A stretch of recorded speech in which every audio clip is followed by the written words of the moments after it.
আসসালামু আলাইকুম, welcome to my channel Bangladeshi women blogger. কেমন আছেন আপনারা সবাই? আমি তো আল্লাহর রহমতে আর আপনাদের দোয়ায় আলহামদুলিল্লাহ অনেক ভালো আছি। দেখতে পাচ্ছেন আমি ঠিক ডিপ ফ্রিজটা খুলে রেখে আপনাদের সাথে কথা বলছি। তো আজকে আমি আপনাদের সাথে ডিপ ফ্রিজ কীভাবে অর্গানাইজ করে রাখা যায় সেটাই শেয়ার করব।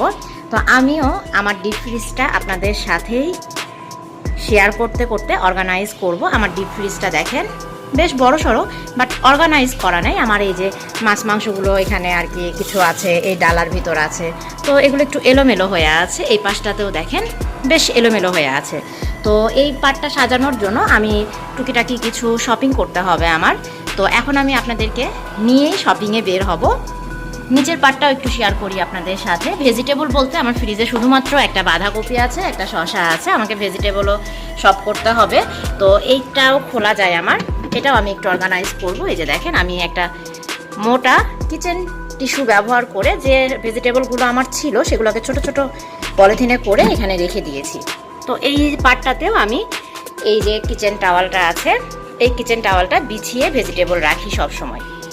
তো এখন আর কথা না বাড়াই, চলেন তাহলে ফ্রিজ অর্গানাইজের জন্য আমি কি কি কিনি সেগুলো আপনাদের সাথে শেয়ার করি। তারপরে আমরা বাসায় নিয়ে এসে ইনশাআল্লাহ ফ্রিজটাকে অর্গানাইজ করব। আমরা বের হয়ে গিয়েছি, তো যাচ্ছি একটু কেএল ট্রেডার্সে, ইকো শপে। আমি এর আগেও ইকো শপটা আপনাদেরকে ঘুরিয়ে দেখিয়েছি। তো খুব বেশি খরচ কিন্তু আমি করব না ফ্রিজ অর্গানাইজের জন্য, খুব অল্প খরচেই খুব সুন্দর করে আমার ফ্রিজটা অর্গানাইজ হয়ে যাবে। তো আপনাদেরকে তো সাথেই রাখছি, আশা করছি আপনাদের উপকার হবে।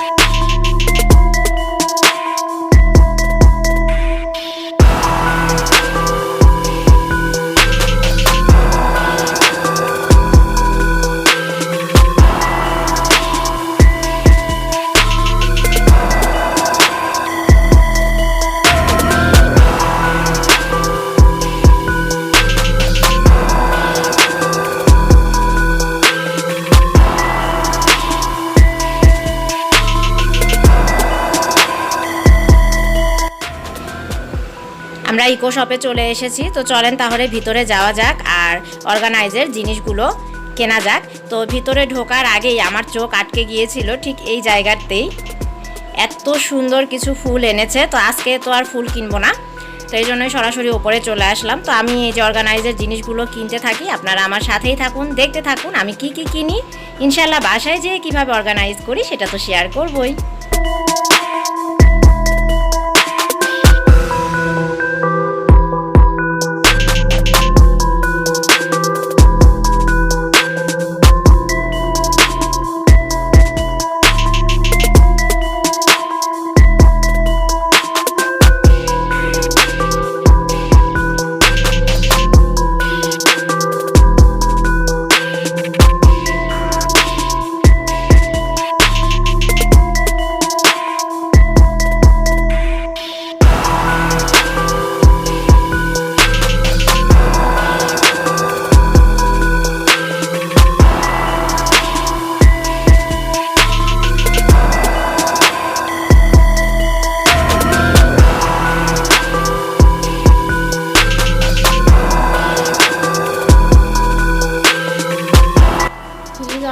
জিনিস কিনতে যাই আরও টুকিটাকি কিছু জিনিস কিনে ফেলেছি। তো ফ্রিজ অর্গানাইজের জন্য আমি কি কি কিনেছি সেটা কিন্তু আমি আপনাদের সাথে ওখানেও চেষ্টা করেছি শেয়ার করার।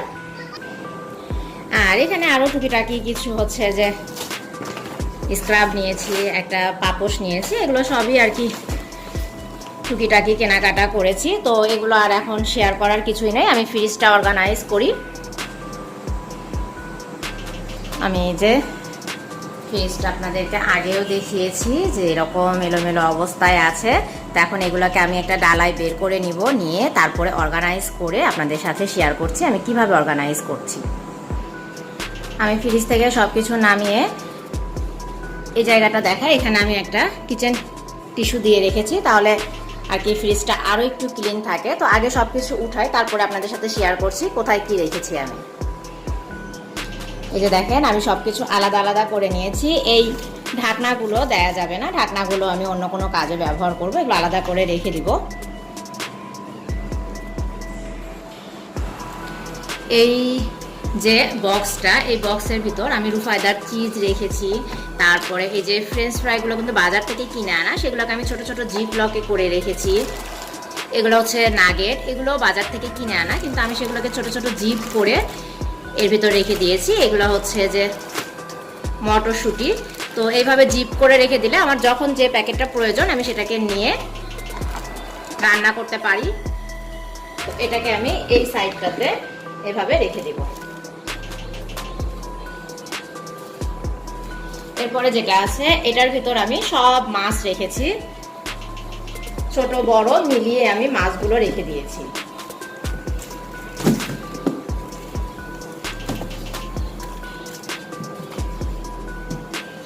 এতে করে কিন্তু মাছ মুরগি কোনো কিছুর সাথে কোনো কিছু লাগবে না বা ঝামেলা হবে না। এই যে বক্সটা, এটার ভিতর সব আমার গরুর মাংস আছে। আরেকবার আমি একটু দেখাই, এই যে সব গরুর মাংসগুলো আমি এটার ভিতর রেখে দিয়েছি। আমার ফ্রিজটাও এলোমেলো হবে না, আমার খুঁজে পেতেও অনেক সুবিধা হবে। চিকেনগুলো আমি এটাতে রেখে দিয়েছি। তো আমি উপরেরটাতেও একটা টিস্যু দিয়ে দিব।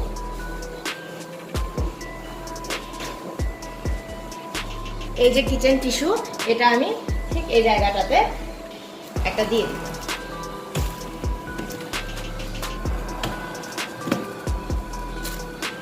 এই যে আমার এই ট্রেটাও রাখা হয়ে গেল।